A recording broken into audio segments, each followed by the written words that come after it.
Hey, it's a Scotch Test Dummies with Maker's Mark. Let's test it. Test it! That took Mark by surprise, because believe it or not, he's still looking for his notes on Maker's Mark and he can't find them. I got a system. It just sucks. It's a sucky system. It's like a Rolodex, but the letters aren't in there to alphabetize it. There's no A, B, C, D, E, F. It's just a Rolodex. It's like, you just got to thumb through every card. It's like somebody grabbed my Rolodex and switched stuff around. But here's the problem. I was doing notes on a particular file, and they were all in there. But I couldn't find them as well. So I asked what you were doing, and you were doing them as individual entries. I thought that's a great idea. But in between that, as I shifted from one to the other, I thought it'd be real neat to handwrite my notes in, and I could save them forever and look back and date them. And I had a cool little book that had a little place. Handwrite them and save them forever. Well, you know, rather than on here, it's kind of cool. Like if I hand wrote them in, that's saved forever. You can, if you lost that phone, you dropped it in the toilet, you go down, you get a new phone, notes are still there. My cloud's full. You sign in, you go boom, it's right there. Nothing backs up on my deal. I'm running clear and free. There ain't no backing up. Again, we did have somebody on YouTube commented, we should have looked up, but they were talking about how I had this big laptop computer. Yeah, and I'm on here. I use an iPad and I scribble out my score on there. They said it looked like I was checking in with my bookie. You were checking in with your bookie on your phone on that Rolodex you got going. Man, like I can't find my notes. But that's right. Yeah, you handwrite them. You can keep them forever. I made notes on the markers. I'm telling you. Let me know how that goes. Let me know how that goes for you. I know. But I was handwriting them because I thought it'd be cool. Like I could look back when I'm 80. I was trying to pull out a cork. I'm used to a cork. Nope, no cork. No cork is good enough for the Maker's Mark. All right, what I can tell you right off the bat is when I first had this, I didn't like it. The very first go-to of it, I was like, it tasted musty. I remember that. That's why I'm surprised I can't find it in there, because it tasted musty. I had some this, that, or the other. I let it sit for a couple weeks. I might even have given it to you, and when it came back, I tried it again, and it was different. Let it oxidize a little bit. Let it get a little bit of air. This is a Kentucky straight bourbon whiskey. Boom. 45%. I do remember I didn't have any notes on the nose. I can't get much of a nose on it. It's kind of basic. I've got in my notes, not much. I got corn alcohol, vanilla, and oak. I can't pull hardly anything. Now, I am suffering from a little bit of allergies right now, too. What do you got in your notes? I told you I can't find the notes. But even in my notes, I remember sitting there saying I'm not getting really anything special off of it. Why are you making fun? You don't even need to write. Why would you have to write that down so you could save that forever? It's locked away. You write it down. It's locked away. Not getting much. Not getting much. Well, that's true.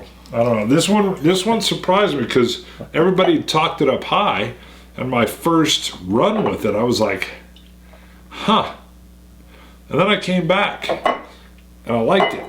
And I kept drinking it, and we're down to that. All right?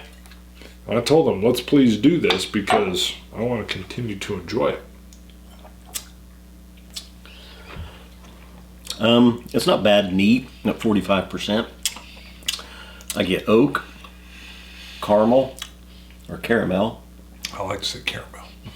It sounds fancier. It does. Caramel. Rolls. Yeah. Caramel. That sounds like if I'm eating it, like if you were going to feed me a morsel, I would say just give me a caramel. What if it was chocolate and? Are you feeding it to me? Yes. Chocolate and? Caramel? Caramel. If you fed that to me, what if the chocolate stuck to your finger? You're out of luck. Sorry. I was just trying to think of you feeding me a chocolate caramel morsel.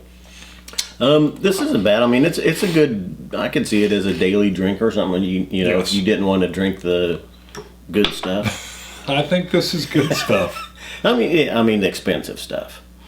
I was just gonna see what you'd say to good. It is. It's decent. It's kind of a base whiskey, though. I think they talk about the old style sour mash that's in here, and the sour mash means they carry over some of their base. I mean, there's not a lot there. I mean, there's your standard bourbon notes to it. Whenever you say standard bourbon notes, you get called names. Yep. By people with juvenile names. I get, with a touch of water, almost like a hint of tangerine. Cherries. I get a fresh citrus. I guess I could see what you're saying with the fruity cherry. Almost a little bit of cream. Creme.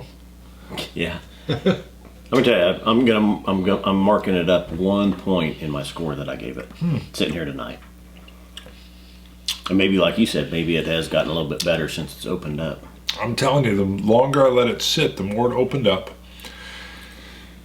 Here's probably some of my highest praise for it. This is a great daily sipper. And I definitely found it pleasing and fresh and light.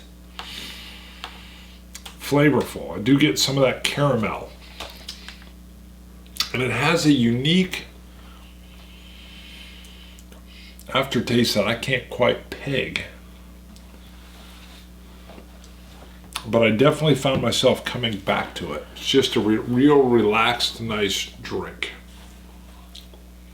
It's not bad. I'd probably put it in there with, say, Buffalo Trace or Wild Turkey 101, maybe even. Yeah. I want to try their small batch. Which one? Maker's Mark? Yeah, Maker's Mark has a small batch because I'm giving this an 80. I'm going to give it an 85. That's where I started. I marked it up one from there on 86. I'm usually a little looser on my scoring than you are, though. You're usually a little lower. Yeah. I like it. What really surprised me is how it changed. My very first taste of it, it was going to be real low. I thought it just was musty and it tasted old to me. And then it changed and it smoothed and it mellowed. And I can definitely see myself sipping on it, and I continue to do exactly that. And I will try the small batch. I'll pick that up at some point in time because it grew on me and I liked it. But I wish the ABV was a little higher for me. The ABV on here is 45% alcohol by volume. No, well, there's a cask strength as well. Right. Maybe that's what I'm talking about. Maybe it's the cask strength. Was that the one that was in the smaller bottle? Well, they've got a 375 of it I've seen around, yeah. Okay. And fact is, Groves has the 750 for $39.99 of the cask strength Maker's Mark. I want to try it because I feel it's a great sipper, and I do like it with an ice cube. I've seen some good reviews with the cask strength. Yeah, but I feel like I would want this bumped up a little bit more. If it had a little bit of left hook on it, I'd be in. Or if it was peated. Well, yeah, if you peat it, unless it's with mesquite wood, that just makes it interesting. Yeah. All right, well, scotch it, you scotch. Oh, yeah, sorry. Is it worth it? Yeah. For the daily drinker, I don't remember what I paid for this. It's but I want to say 22 30, to 25. I thought it was about 22, 30. 25 in our area. All right. Yeah, I will keep some of this on the shelf. First of all, some people see it, they just like it. They immediately see the dipped red wax and they're like, I want some Maker's Mark. I like it as a daily sipper. It's right up there with that Jack Daniel's Old No. 7 for me. But with a little bit more complexity than the No. 7. So to me, definitely worth it. Although I want something boosted up a little bit more. They've patented the have they? The red wax, hand dipped red wax. Yeah, and other people have tried to do something similar and they hit them. Say nope, can't do it. It's too similar to the hand dipped red wax. That is interesting. What if they change it to a black wax? I don't know. Green is rye, by the way. I've been learning that. Well, I was just reading something about that the other day. But no one knows why. It's not like they ever officially said if you make a rye whiskey, it has to be in green. That was on Whiskey Cast. Was it on Whiskey Cast? Yeah, that is where I got it. Yeah. He was talking to, I forget who. Yeah, just about why people were using green labels and stuff for ryes. And they're like, oh, we really don't know. Just people started doing that. But I do know, like every 1,000th bottle, they deep dip it. They shove the neck deeper in there. I had a buddy that toured the distillery. He said their distillery's got a great visitor center, but he said, yeah, they like every 1,000th. It's a big deal. And he said most of the ladies are hand dipping this. They're older. They're like old ladies. I was like, really? I was like, yeah. All right. So I agree it is worth it. I don't know if I said it or not, but yeah, I think it's worth it. good. So, Well, scotch it. You Scotch gods. Cilantro. Dummies.